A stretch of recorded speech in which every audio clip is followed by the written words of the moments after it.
മുണ്ടത്തിക്കോടിലെ വെടിക്കെട്ടുപുരയിലുണ്ടായ നാടിനെ നടുക്കിയ സ്ഫോടനത്തിന്റെ പശ്ചാത്തലത്തില് ഇത്തവണത്തെ തൃശൂര് പൂരം ചടങ്ങുകൾ മാത്രമായി പരിമിതപ്പെടുത്തിയേക്കും. 13 പേരുടെ ജീവന് കവർന്ന മഹാദുരന്തത്തിന് തൊട്ടുപിന്നാലെ ആഘോഷങ്ങള് തുടരുന്നത് ഉചിതമല്ലെന്ന പൊതുവികാരത്തെ തുടർന്നാണ് വെടിക്കെട്ടുൾപ്പെടെയുള്ള പ്രധാന ആഘോഷങ്ങള് ഒഴിവാക്കി ചടങ്ങുകൾ മാത്രമായി നടത്താന് ആലോചന നടക്കുന്നത്. പൂരത്തിന്റെ ആവേശമായ സാമ്പിള് വെടിക്കെട്ടും പ്രധാന വെടിക്കെട്ടും ഇത്തവണ ഉണ്ടാകില്ലെന്നാണ് സൂചന. മുണ്ടത്തിക്കോട്ട് തിരുവമ്പാടി വിഭാഗത്തിന്റെ വെടിക്കെട്ട് സാമഗ്രികള് സൂക്ഷിച്ചിരുന്ന പുരകളിലാണ് സ്ഫോടനമുണ്ടായത്. തിരുവമ്പാടി വിഭാഗത്തിന് പൂരത്തിനുപയോഗിക്കാന് ഇനി വെടിക്കെട്ട് മരുന്നുകള് കൈവശമില്ലാത്തതും ആഘോഷങ്ങള് വെട്ടിക്കുറയ്ക്കാന് കാരണമായി. അതേസമയം പാറമേക്കാവ് വിഭാഗത്തിന്റെ വെടിക്കെട്ട് സാമഗ്രികള് പാലക്കാട് തയ്യാറാണെങ്കിലും ദുരന്തത്തിന്റെ പശ്ചാത്തലത്തില് വെടിക്കെട്ട് നടത്തുന്നതിനോട് നഗരവാസികൾക്കും ദേവസ്വങ്ങൾക്കും താൽപര്യമില്ല.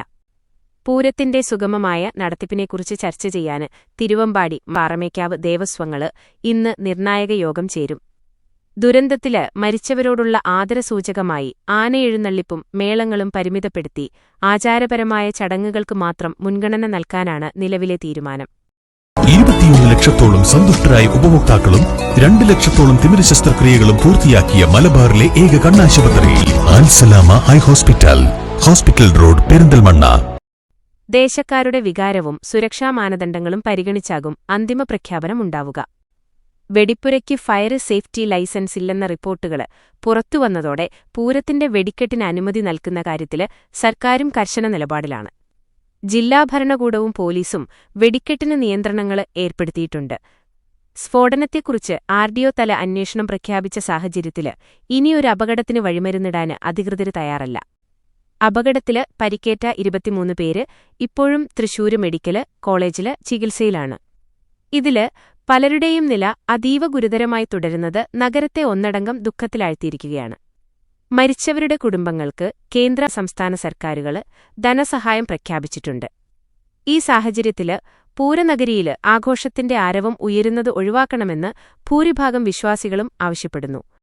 പൂരവിളംബരം, തെക്കേനട തുറക്കല് തുടങ്ങിയ ചടങ്ങുകള് ആചാരപരമായി നടത്തുമെങ്കിലും ജനക്കൂട്ടത്തെ നിയന്ത്രിക്കുന്ന കാര്യത്തില് പോലീസ് ജാഗ്രത പാലിക്കും. കുടമാറ്റം ഉൾപ്പെടെയുള്ള ചടങ്ങുകളുടെ കാര്യത്തിലും ഇന്ന് തീരുമാനമുണ്ടാകും.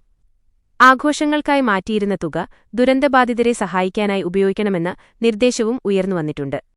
കേന്ദ്രമന്ത്രി സുരേഷ് ഗോപി ദുരന്തസ്ഥലവും പരിക്കേറ്റവരെയും സന്ദർശിച്ചിരുന്നു.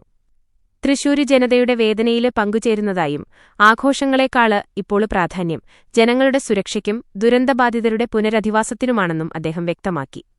പ്രധാനമന്ത്രിയുടെ നിർദ്ദേശപ്രകാരം കേന്ദ്ര സഹായം എത്രയും വേഗം ലഭ്യമാക്കുമെന്ന് അദ്ദേഹം ഉറപ്പു നൽകി.